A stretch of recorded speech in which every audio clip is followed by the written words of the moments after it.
I'm a girl, and my mum was a horrible addict. She barely took care of me as a kid, in fact. And at the time of this incident, I was around 6 or 7 or so. So my awareness and understanding of things happening may not totally make much sense. But this also happened in the 90s. So one night, my mother and I were on a car ride. I wasn't sure why we were driving, but it was late at night. I'm not sure what time it was, but I assume it was really late because there weren't many cars on the street and I was sleeping in the back seat. I don't even remember getting in the car, but my mum drove up to some sketchy house and left me in the car for what felt like forever. And suddenly, the car door swung open and someone violently grabbed me by my arm, yanked me out of it. I started screaming and crying until the man that grabbed me looked me in the eyes and said, "Be quiet and don't try to run or I'll kill you." He had a scruffy beard and looked like, honestly, a madman. I was scared to death, so I just listened. Then he held me tight by my arm, shut the car door, and walked with me down the street. I looked back at the house that my mum was in, hoping that my mum would come out at the last second and save me. I looked at the house as long as I could as the man dragged me further and further away.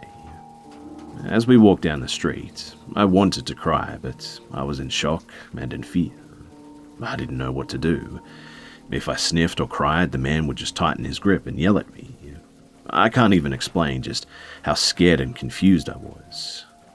We walked for a little while and ended up in the projects. The projects were a bunch of buildings crammed together in a really crappy neighborhood.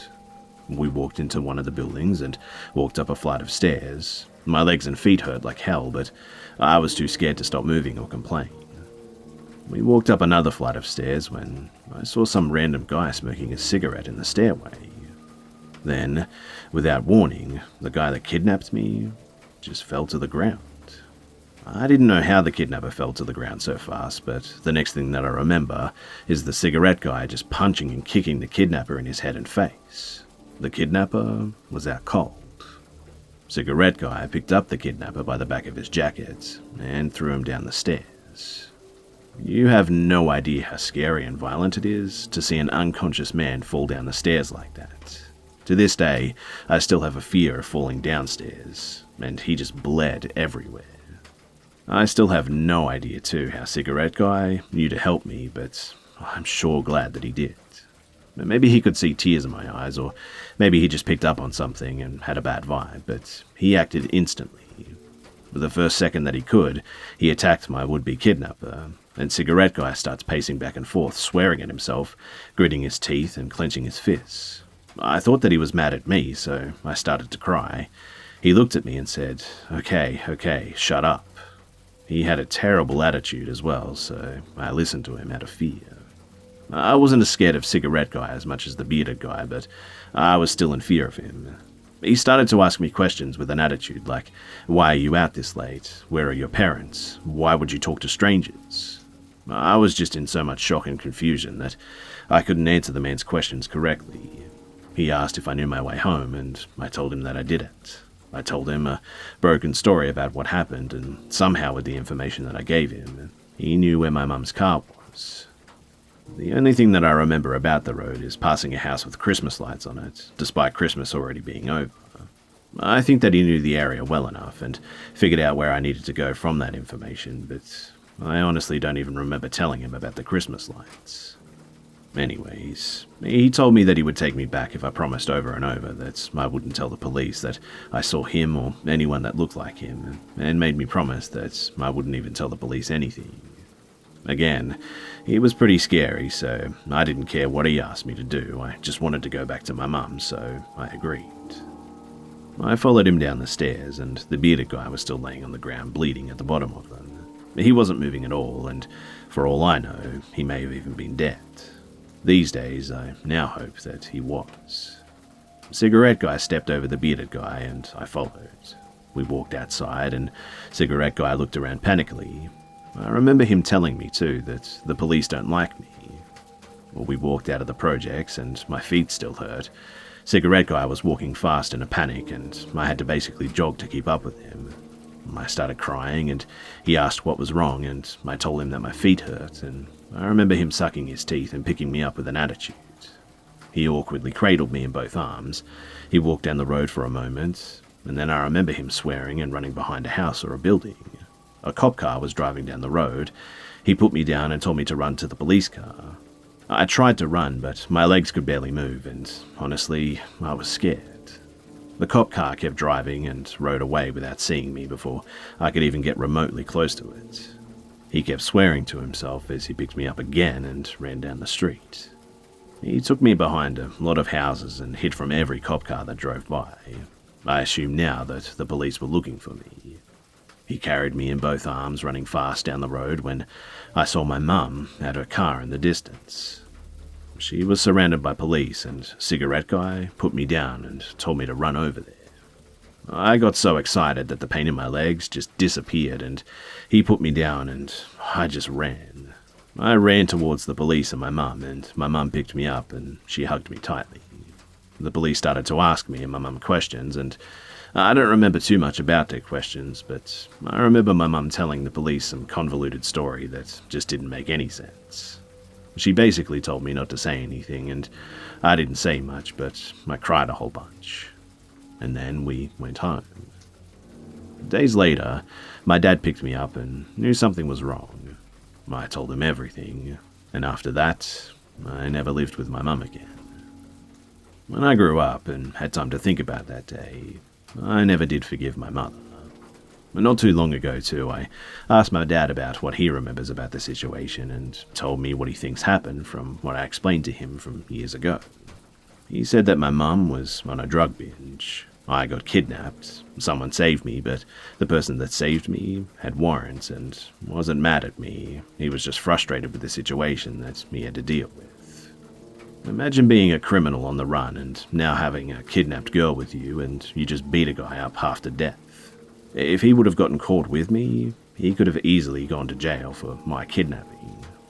But with my mum lying and me being in shock and confused, I wouldn't be able to tell them that the man helped me because while it was all happening, I didn't even notice that he was helping me. But to the man that saved me that night, I owe you a very big thank you.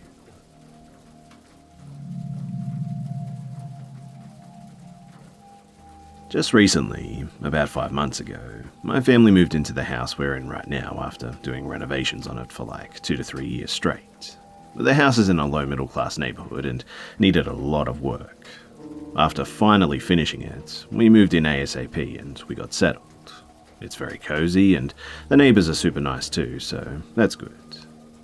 However, after about a week or two of just being in the house, at about 5 in the morning I woke up and decided to get a glass of water before getting ready for school. And to my surprise, I looked out of the kitchen window into the front yard and saw a man walking back and forth under the streetlight. Creepy as hell, yeah, but after only a few seconds of watching him, he looked up and continued down the road. I didn't think much of it at this point. May have been just someone walking home or another location, so I dropped it, didn't tell my parents or friends pretty much anything. Fast forward to the end of June, I woke up at about 3 in the morning, I think it was, to my dogs going absolutely ballistic. I scrambled to get them to calm down since I didn't want my dad or mum waking up and getting mad about it. However, I looked out the window and noticed the same dude just standing there under the streetlight, staring at or into our house. This unnerved me greatly, and I turned the lights on, and almost immediately the dude walked away. My dogs finally chilled out, and I woke my dad up and I told him about it this time. My dad didn't seem to really worry too much about it, and told me to tell him if I saw him again. I agreed to this, and I just went back to bed.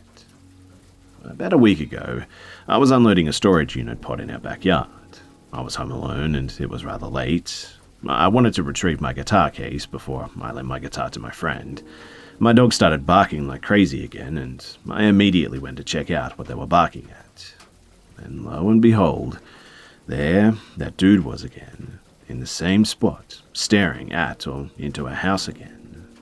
Now, I had 3 choices at this point. Call the cops, call my dad, or be a tough guy. My dumbass chose option C.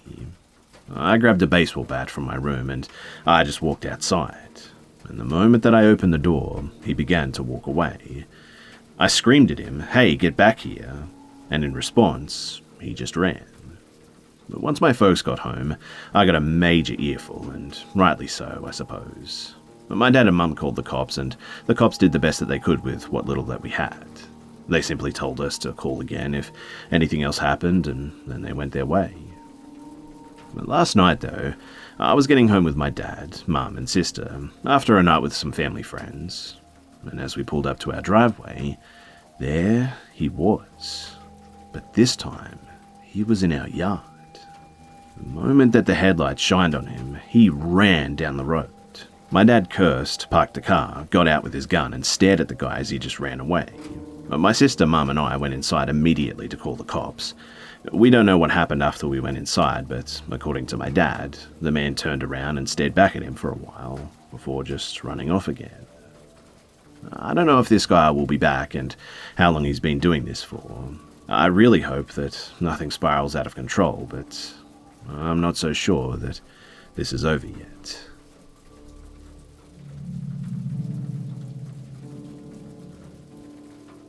My mother and my sister and I had a day out a few cities over, so we were generally all in a good mood as we walked by some vandalized buildings to get back to the car. I think that I may have been the one to spot him first. As far as I can remember, he was the only other person around aside from our group. He was dressed for the weather, in shorts and a long-sleeve shirt, and appeared normal. But after he caught sight of us, he almost immediately changed his trajectory towards us. I felt my mother stiffen slightly from where she stood beside me as he approached us. Even if the memory wasn't slightly foggy from the passage of time, I still wouldn't be able to make out all of the things that he said. But as far as I could tell, he was shouting something about God at my mother before he demanded to know if those girls were Catholics. My mother pushed us away from him slightly and stuttered out a response, clearly blindsided by the random question. My sister looked confused, but stayed silent, and I took the opportunity to move slightly to the side so that there was more distance between me and this random guy who had shouted about God in my mother's face. The guy then shoved a small package into my sister's and mother's hands while ignoring me completely. He shouted something like, "That's the word of God in those leaflets there. You better read them, or I'll kill you both." And at that point, I was seriously considering just decking him in the face or something because he had shoved his own face way too close to my sister's to be any sort of comfortable. But my mother pushed her even further back while she hastily voiced her agreement. Seemingly satisfied, the man walked off, but not before shouting more random things in my mother's face. She just nodded and agreed with whatever he was saying, and as soon as he was out of sight, she placed a hand on both of our necks and hurried us along. I remember thinking at the time that the things that he had given them were clearly not leaflets, and I was proven right when my mother stopped walking after we were a good distance away and opened hers. She instantly recoiled and abandoned it and got my sister to do the same. My mother thought that it was tobacco, but my sister said that it looked more like pubic hair. And for being screamed at in her face by some random guy, she was rather nonplussed about the entire thing. As we were leaving in the car, my mother caught sight of the same guy having an argument with another man. My sister and I both looked and got to bear witness as he climbed on top of a car and started stripping. Needless to say, we didn't stay long after that.